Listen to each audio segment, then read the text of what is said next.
हाथरस अभी चर्चा में चल रहा है। एक वाल्मीकि समाज के बेटी के साथ में अन्याय हुआ।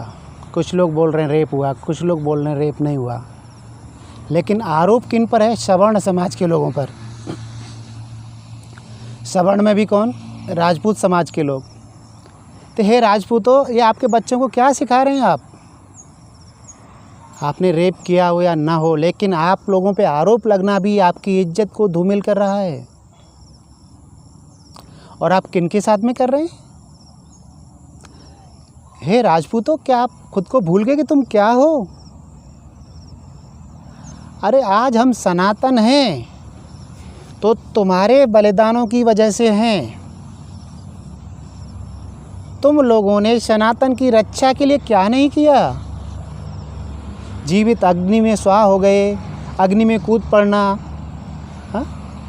कितना सर्वस्व आपने, सब कुछ तो बलिदान कर दिया धर्म की रक्षा के लिए। और आज अब धर्म को त्याग करके अधर्म अपना रहे हो। और वो भी क्या? आप वो वाल्मीकि समाज के लोगों को क्या समझ रहे हो? आप क्या समझ रहे हो? आपका इतिहास महान है, आपने सदैव धर्म की रक्षा की है और आज आपने अधर्म अपना लिया है। अरे राजपूतों पे, ठाकुरों पे कलंक हो ऐसा जो भी काम कर रहे हो। और उन वाल्मीकि समाज के लोगों पे, आप जानते हो राजपूती सत्ता आने से पहले देश में प्रतिहारों का शासन था। प्रतिहारों के समय ग्राम का जो राजा होता था वो महतर होता था।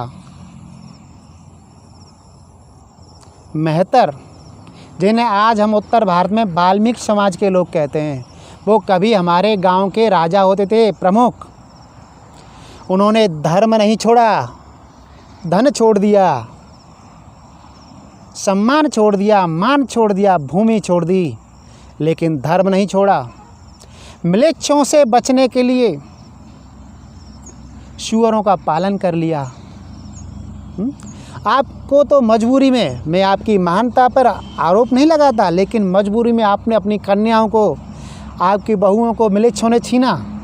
लेकिन इन वाल्मीकि समाज के लोगों को, जो महत्तर हैं, जो कभी गांव के राजा थे, इन्होंने अपने धर्म को कभी छोड़ा नहीं, अपनी बेटियों को कभी मुसलमानों को, म्लेच्छों को दिया नहीं।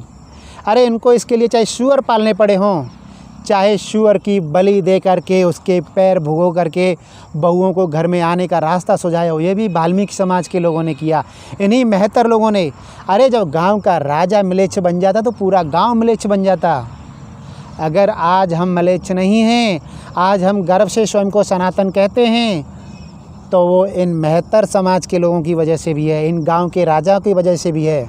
हाँ, आपका भी योगदान कम नहीं है, लेकिन आपने ऐसा कार्य करके, ऐसा अधर्म का कार्य करके आपने राजपूतों के, क्षत्रिय समुदाय पर आपने कलंक साबित किया है।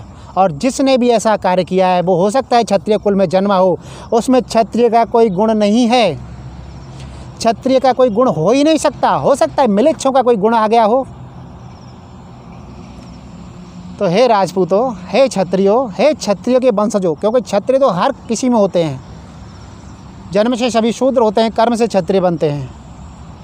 लेकिन कुछ ऐसे पापी लोग जो क्षत्रिय कुलों में, उन महान कुलों में पैदा हो जाते हैं, और पापी और नीच, तो उनकी औकात तो होती नहीं है कि दुष्ट लोगों से पंगा ले सकें। हाँ, पर अपने सीधे साधे लोगों को ज़रूर दुष्टता करते हैं, उनके ऊपर, उनको सताएंगे और अपना जो कायरपन है उन गरीब और कमज़ोर लोगों पर उतारेंगे कि हाँ हमने क्या बहुत बड़ी जंग जीत ली। तो हे राजपूतों, हे क्षत्रियों, महान बनिए।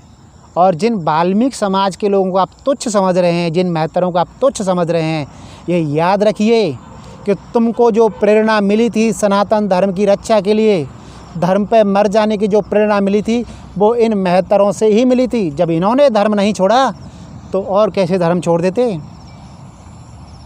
बस मैं इतना कहूँगा। और उस बेटी के लिए बारंबार जो उसके साथ हुआ है, मुझे बहुत दुख है। ऐसा कृत्य, अरे ऐसा नीच कृत्य तो सनातन धर्म में कहीं पाओगे ही नहीं। म्लेच्छों के काम है, और आज सनातनों की औलादें ऐसा नीच कृत्य करें, शर्म आती है। और मैं तो यही कहूँगा, क्षत्रिय कुल में जन्मे पापियों, क्योंकि क्षत्रिय कुल में तो कोई पापी क्षत्रिय तो कोई पापी हो ही नहीं सकता। तुम तो, जो जिसने भी ये काम किया है वो उन कुलों में पैदा हुआ पापी है, जिसमें कोई भी गुण नहीं है, सनातन धर्म का भी कोई गुण नहीं है और ऐसे लोगों को धिक्कार है, बारंबार धिक्कार धिक्कार। थू।